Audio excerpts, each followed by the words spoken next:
ጥንቃቄው አምልኮት ላይ ትኩረት እንዳትሰጥ የሚያደርግ ዝም ብሎ መብላት፣ መጠጣት፣ መጨፈር እነዚህ ይመቸዋል። ራስ ምታትም አይነካም። መስገድ ስትጀምር ያማሃል። በዛ በኋላ መጸለይ ስትጀምር ለምን ጸለይክ ብሎ ይተናኮልሃል። ለምን ሰገድክ ብሎ ጉልበትህን ይዛል። ከዛ ትተዋለህ። ተስማምተን እንኑር ትልና የማይስማማው እሱ በጎ ነገር ነው። በጎውንም ደግሞ በፍጹም አይፈቅድልህም። ትንሽ የበረከት ሥራ ከሠራህ ትጨነቃለህ፣ ወይም ደግሞ ወደፊት በሕይወትህ ላይ እንቅፋት ይፈጥራል። ይሄ ዘመናዊ ስልቱ ነው። ሌላው ሁለተኛው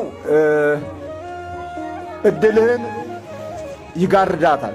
ግርድ ነው በቃ ዕድል መጋረድ። ዕድል ማለት በመጽሐፍ ቅዱስ ውስጥ መልካም ዕድል የተሰጣት ማርያም ባለ ሽቶዋ በጣም የሚገርም ነው።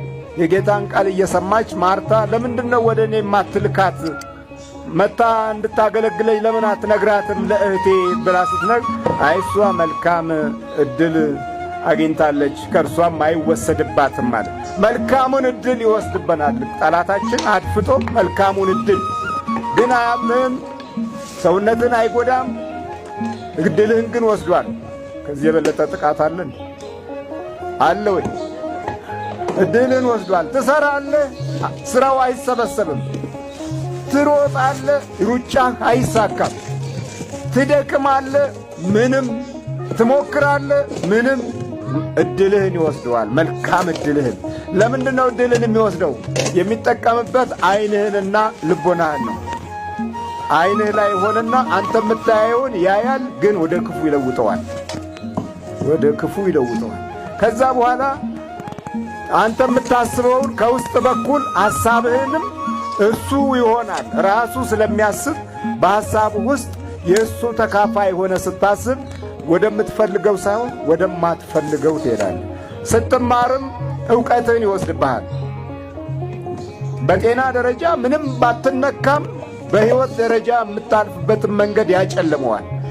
ከዛም በላይ ደግሞ በመዋቅርም ከፍ ያሉ መናፍስቶች አሉ። ዘመንህን እና ጊዜህን ያበላሻል። እንዲህ እንዳይሆን የእኛ ጌታ ተወልዶልን ነበረና ነገም የጌታችን ኢየሱስ ክርስቶስን ልደት ስናከብር ጌታ ሆይ ዕድላችንን መልስልን፣ አገራችንንም መልስልን እንበለው። አገር እያለህ እኮ አገርን እንደማይኖርህ የሚያደርግ የፍዳ ዘመን እያየን አይደለም? ቦታ እያለ ቦታ እንደሌለ፣ ስፍራ እያለ ስፍራ እንደሌለ